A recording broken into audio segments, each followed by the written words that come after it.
সমগ্র বিশ্বে সর্বপ্রথম দুর্গাপূজা অনুষ্ঠিত হয় বাংলাদেশের মেধসমুনির আশ্রমে। মার্কণ্ড পুরাণে উল্লেখ রয়েছে, দেবী দুর্গা মর্তলোকে ঋষি মেধসের মাধ্যমে এই মেধসমুনি আশ্রমে পূজিত হন।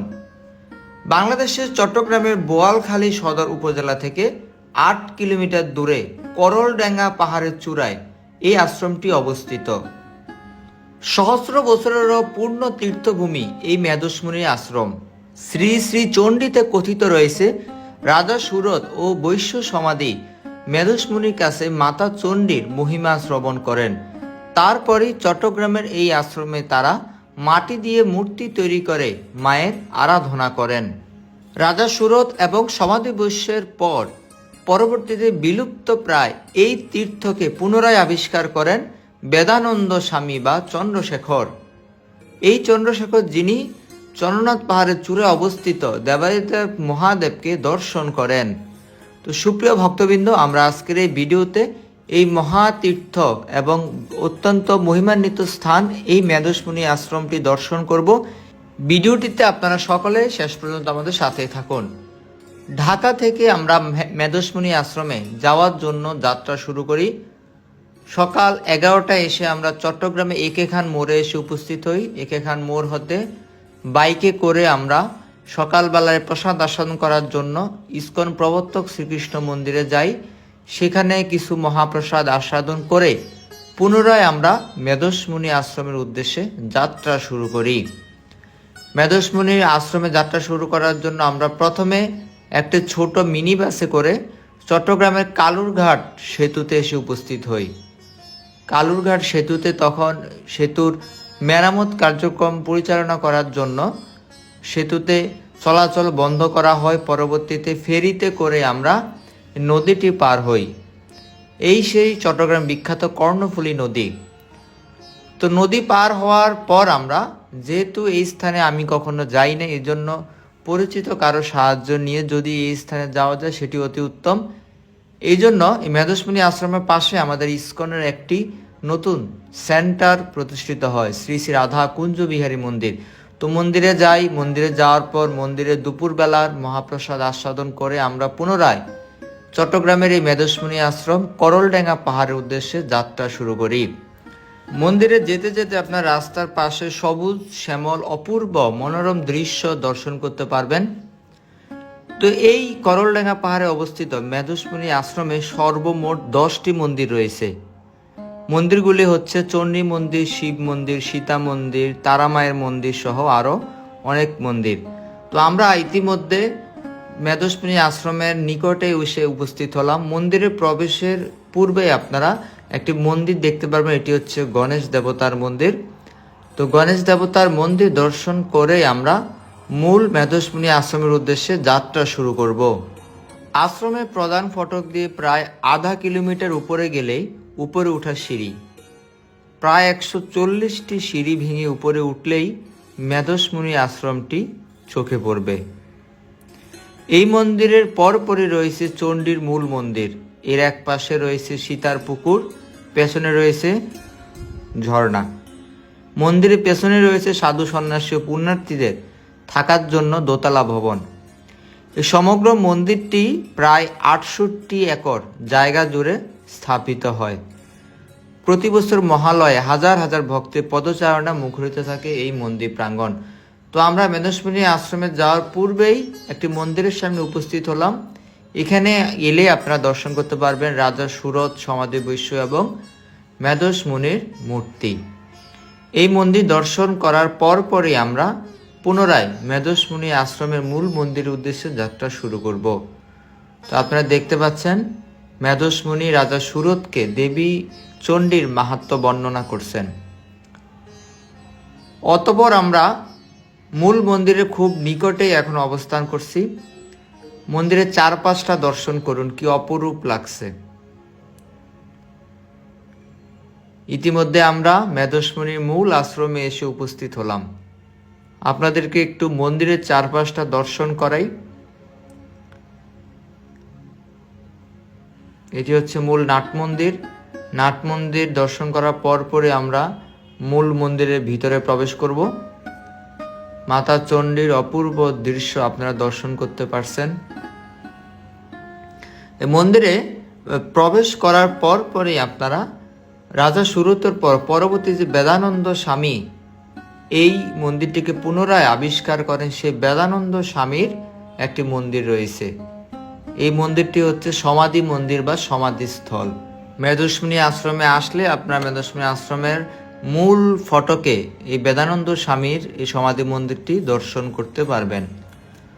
অতঃপর আমরা মূল মন্দিরের মায়ের প্রতিমা দর্শন করছি। সুদূর ঢাকা থেকে চট্টগ্রামে এসে তারপর করলডাঙ্গা পাহাড়ে শত শত সিঁড়ি বেয়ে আসার পর মায়ের শ্রীমুখ দর্শন করে মনে হচ্ছে এই যাত্রাটি সার্থক হলো। এখানে মায়ের পূজার জন্য বিভিন্ন রকমের উপকরণে প্রণামী দেওয়া হয়েছে। আমরা মায়ের প্রতিমা দর্শন করার পরপরই এই মেধস্বিনী আশ্রমে অন্যান্য মন্দিরগুলি দর্শন করার জন্য বেরিয়ে পড়ব। আমরা আপনাদেরকে মন্দিরের বাহিরের অংশটা আরেকবার একটু দর্শন করাই। সমুদ্র পৃষ্ঠ থেকে প্রায় শত শত ফুট উপরে পাহাড়ের চূড়ায় অবস্থিত সবুজ শ্যামলের মাঝখানে এই মন্দিরটি দর্শন করার পর এক অন্যরকম অনুভূতি হৃদয়ে সঞ্চারিত হয়। চারদিকে যেমন গাছপালা রয়েছে তেমনি রয়েছে মৃদু বাতাস। তো অতঃপর আমরা অন্যান্য মন্দির দর্শনের জন্য বেরিয়ে পড়লাম। মায়ের এই মন্দিরটির সাথে রয়েছে একটি অন্যরকম একটি স্থান, যে স্থানে যাওয়ার পর দেখলাম কিছু কচ্ছপ।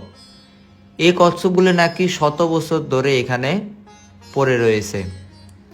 এগুলির মাহাত্ম্য সঠিক বলতে পারি না, তো দেখলাম প্রত্যেকটি কচ্ছপের শরীরে সিঁদুর অঙ্কিত করে দেওয়া হয়েছে।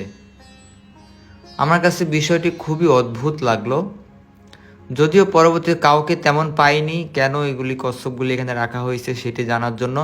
পরবর্তীতে আমরা কামাখ্যা মন্দির, শিব মন্দিরের দর্শনের অভিলাষে যাত্রা শুরু করলাম। চণ্ডী মন্দিরের পাশ দিয়ে গেলেই সরু পথ চলে গেছে কামাখ্যা মন্দিরের উদ্দেশ্যে। তো আমরা এখন কামাখ্যা মন্দিরে খুব নিকটে অবস্থান করছি। কিছু দূর বেয়ে আমরা কামাখ্যা মন্দির প্রাঙ্গণে এসে উপস্থিত হলাম। মাতা কামাখ্যার প্রতিমা দর্শন করব আমরা। এরপর মন্দিরের আশেপাশের কিছু এমন দৃশ্য দর্শন করব যেগুলি দেখে আপনার রাগ হতে পারে, আপনার একটু বিরক্তিকর অনুভূতি জন্মাতে পারে। তো মাতা কামাখ্যার আপনারা শ্রীমূর্তি দর্শন করছেন। আপনাদেরকে বলেছিলাম যে কামাখ্যা মন্দিরে কিছু দৃশ্য দর্শন করার পর আপনার মনে রাগের সঞ্চার হতে পারে।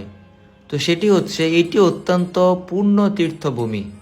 এই স্থানের দেয়ালে আপনারা দেখতে পাচ্ছেন কি বাজে বাজে লেখা অঙ্কন করা হয়েছে, বিভিন্ন রকমের বর্ণমালা দিয়ে, বিভিন্ন রকমের ইংরেজি অ্যালফাবেট দিয়ে, একজনের নামের সাথে আরেকজনের নাম যুক্ত করে দিয়ে বিভিন্ন রকমের বাজে কিছু নির্দেশ করা হয়েছে। তো এটি কোনোভাবে কাম্য নয়। যারা মন্দির কর্তৃপক্ষ রয়েছেন, তো তাদের কাছে নিবেদন থাকবে এইরকম কাজ যারা করে তাদেরকে যেন যথাযোগ্য শাস্তি প্রদান করা হয়। তো এটি হচ্ছে যজ্ঞকুণ্ড। কামাখ্যা মন্দিরের পাশে রয়েছে এই যজ্ঞকুণ্ডটি। তো মাতা কামাখ্যার মন্দির দর্শন করার পর আমরা পুনরায় তারা মায়ের মন্দির দর্শন করার উদ্দেশ্যে যাত্রা শুরু করলাম। ডানে এবং বামে দুই দিকে রয়েছে বিস্তীর্ণ পাহাড়।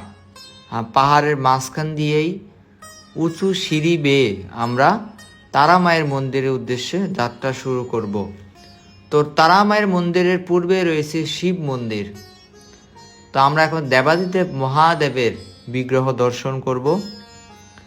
এখানে মন্দিরে এসে আমরা দেবাদিদেবকে প্রণাম করলাম, মন্দিরে চারপাশটা দর্শন করলাম।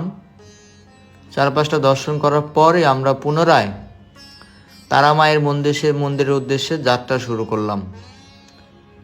আপনাদেরকে চারপাশটা একটু দর্শন করায়, আপনার চারদিকে যতদূর দেখবেন শুধু গাছপালায় বিস্তীর্ণ স্থান, এবং গাছপালা এবং পাহাড়ের মাঝখানে প্রত্যেকটি মন্দির অবস্থিত। দিনের বেলা ছাড়া যদি কেউ রাতের বেলা এই সকল মন্দির দর্শনের জন্য যায়, চারপাশের পরিস্থিতি দেখে গা অনেকটা ছমছম করার মতো অবস্থা হবে। রাস্তাগুলি দেখুন, আবার সেই সাথে রাস্তাগুলির পাশে রয়েছে অনেক গভীর গর্ত। ভুলক্রমে যদি কেউ পাহাড় থেকে ঢলে নিচে পড়ে যায় তাহলে তার আর উপরে ওঠা খুবই কষ্টকর হয়ে যাবে। তো অবশেষে আমরা তারামায়ের মন্দিরে এসে উপস্থিত হলাম। তারামায়ের মন্দিরে চারপাশটা আপনাদেরকে দর্শন করাই। সামনে পিছে ডানে বামে চারদিকে রয়েছে উঁচু পাহাড়, পাহাড়ের মাঝখানে মা তারার এই মন্দিরটি অবস্থিত। আমরা আপনাদেরকে তারা মায়ের শ্রীমুখ দর্শন করাই। তো আমরা মন্দিরে আসার পর তারা মাকে প্রণাম নিবেদন করে পুনরায় অন্য মন্দিরের উদ্দেশ্যে যাত্রা শুরু করি। এতক্ষণ আমরা সিঁড়ি বেয়ে উপরের দিকে উঠেছিলাম, এখন আমরা তারা মায়ের মন্দির থেকে নিচের দিকে নামছি। সিঁড়িগুলি খুবই নিচের দিকে খাড়া অবস্থায় বিদ্যমান। তো তারা মায়ের মন্দির থেকে আমরা সীতা মন্দিরে এসে উপস্থিত হলাম। এটি হচ্ছে সীতা পুকুর। বলা হয়ে থাকে যে মাতা সীতা এই পুকুরের মধ্যেই স্নান করেন এবং এই ছোট্ট পুকুর বা সরোবরটির পাশেই রয়েছে মূল মন্দিরে ওঠার অপূর্ব সিঁড়ি। এই হচ্ছে সীতা মন্দির। সীতা মন্দিরের মধ্যে ভিতরে ভগবান রামচন্দ্র এবং লক্ষ্মণ সীতা মাতার বিগ্রহ প্রতিষ্ঠিত রয়েছে।